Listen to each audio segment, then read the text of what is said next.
Sailor the Piper Man, Piper the Sailor Man. Thank you for.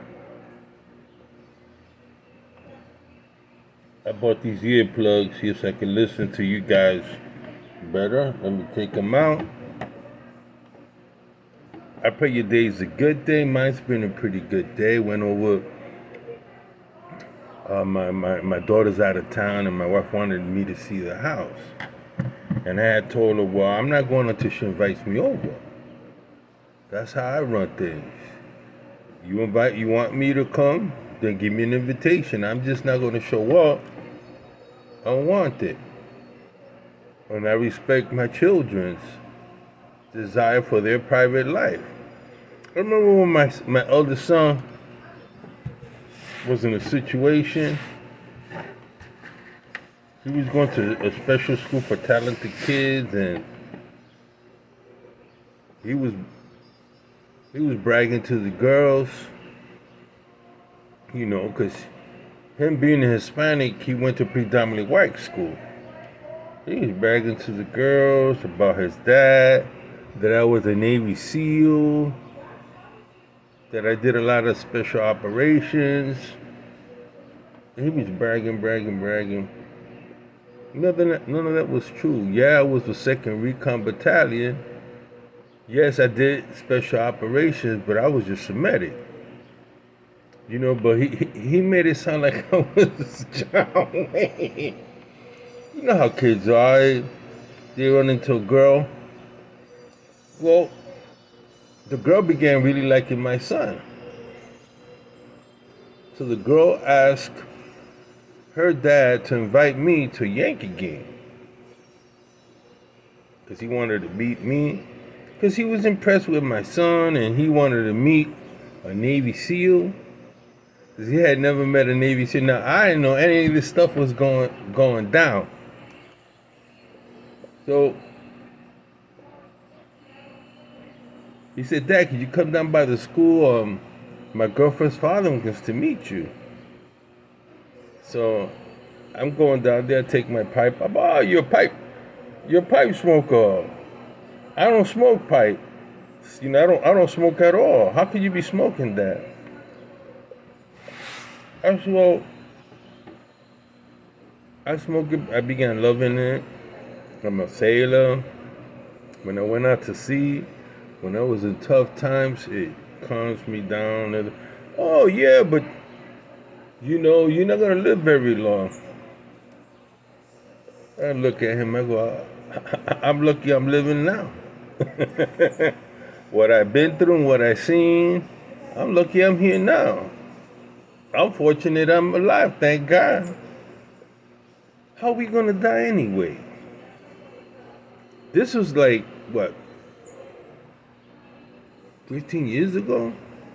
My son is 32. So he was about 17 years old. So this is a while back. So I tell him, how we gonna die anyway? He goes, yeah, but you have to take care of yourself. I said, listen, I used to run 15 miles every other day. I used to work out like crazy every other day, keeping myself in better shape than most Marines so that I can treat them and have some left. And to be able to walk out of a situation or run out of a situation. I was in top-notch shape. I used to do biathlons, I told him. And he didn't know what to. And then he started with oh, you was a SEAL and everything. I said, no, I'm not a SEAL. I don't know where you get that idea. He goes, well, your son said that you was a Navy SEAL. Who do you say that to? Where's my daughter? Why would he say something like that? Probably he wanted to brag and make me be bigger than what I really am. I'm just a regular man. I told him, I'm a working class man. I'm not rich. I'm not poor. I'm just an ordinary Joe who decided to overachieve and do the best he could with what he has. So he goes, I want to invite you anyway he had some tickets, season ticket owners, and He wanted to show off what he had. And I said, no, thank you. I don't play those games. I'm not going to go someplace and I'm not going to enjoy myself, you know, because you're a fake person. I told him like that. So you're fake. I don't deal with fakeness. You know, so your parents always have had money. He goes, yeah, we've always had. This is not mine. So I don't think we're gonna get along. You come from a whole different sphere. I'm just a regular Joe. Why my son would to say something like that is beyond me. Maybe he's not proud of me. And I got deep into that. He wanted to brag to her, and I told her, "Listen, girl, I don't know what my son's telling you, and if he's lied to you, don't go out with my son. If a boy lies to you, and he's not proud of his dad, and he's not proud of who he is, you shouldn't be with that kid.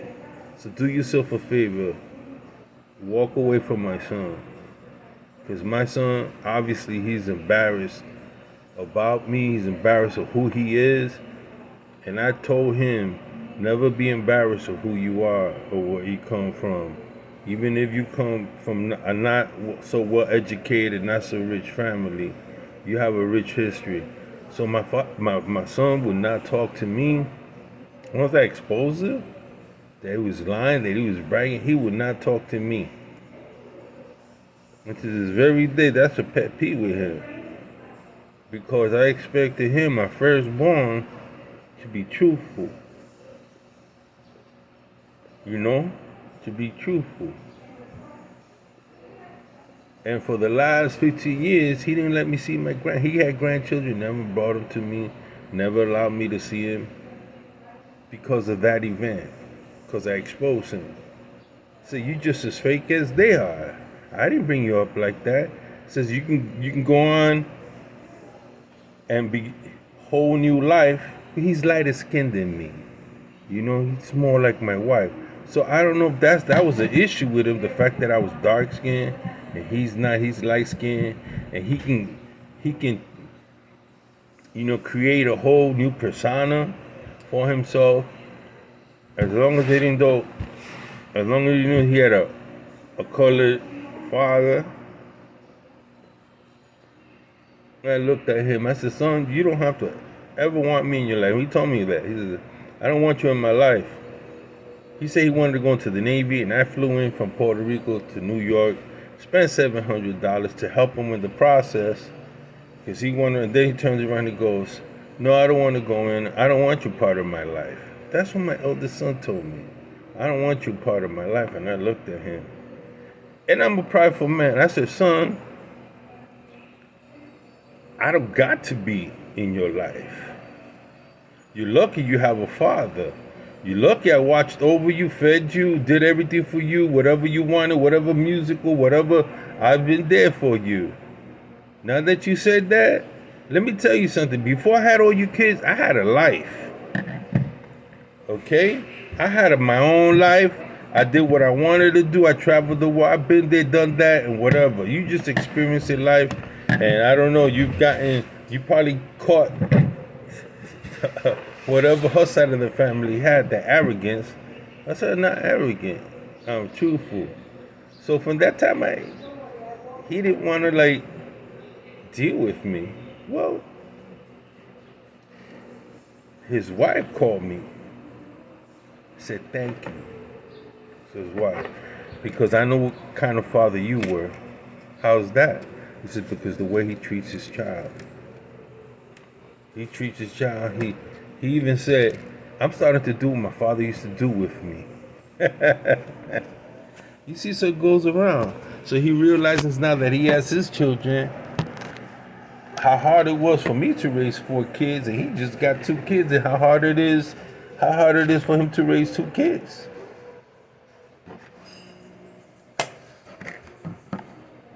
You know, so we get to talking and everything. I keep my distance. But it pains me that the grandchildren are not in my life. You know, what can I do about it? Sometimes you gotta take the good with the bad. But I'm satisfied because I know I did a good job. with all my kids. Now, how they choose to live their life is on them. But you have to stick to your guns and stick to your convictions. And this is the way. It's America. It's the land of the free, home of the brave. You're very fortunate. I tell them, I'm proud to be American. I'm proud. Why are you wearing that American flag? I'm proud to be American. What the heck you talking about? Look at all these people trying to get into America now. All these people coming to America wanting aid, wanting guns, wanting tanks, wanting this. Europeans are worried to death. Russia's gonna run them over. Yeah, now after so many years of their arrogance, this is their arrogance. The French are arrogant. I'm sorry, you got French blood, but I have to tell you the truth. I've been to France. I've been to Italy. With all their rhetoric and stuff, when it comes down to it, even the mafia loves America. God bless America. Why? Because they know how hard it is. You know, and you work hard. See, but nobody can control you if you don't want. Nobody can define you unless you allow them to.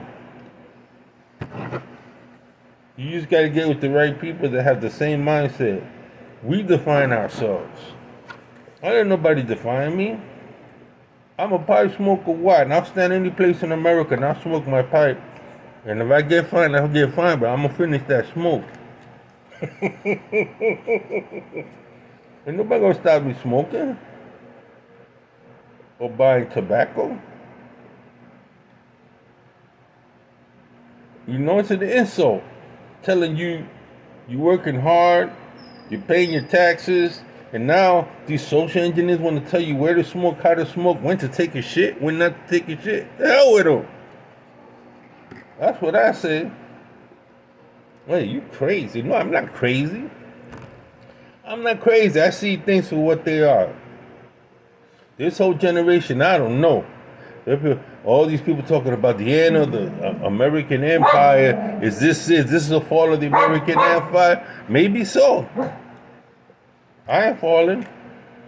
I'm gonna be right here, standing on the sideline, watching Nero play that fiddle as Rome burns.